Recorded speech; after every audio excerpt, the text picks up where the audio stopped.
Yun nga, and recently lang, and I think after 2 weeks when my mother has passed away, I need to defend my championship. So it's really the face na hindi nakikita ng fans, ng mga tao, that there are really emotional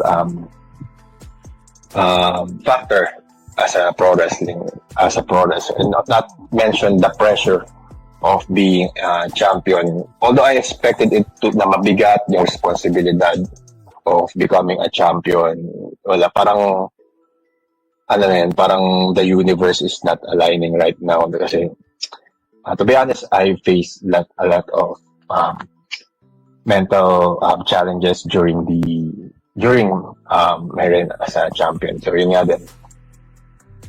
I think this really shows that it's okay to show vulnerability even you're a pro wrestler. And I'm that kind of guy na hindi takot sabihin na ganito yung nararamdaman ko, ganito yung nararamdaman, malungkot ako, and it's okay.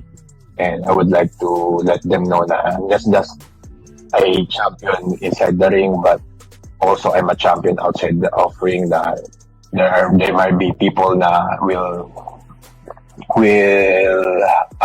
makakarelate or will have the same struggle, and I just want to let them know that you are not alone in this silent battles, mga battles na hindi natin sinasabi. And yeah, I really hope na maging proud sila sa whatever the things that I'm doing inside or outside of wrestling. Kasi hindi biro yan, Max,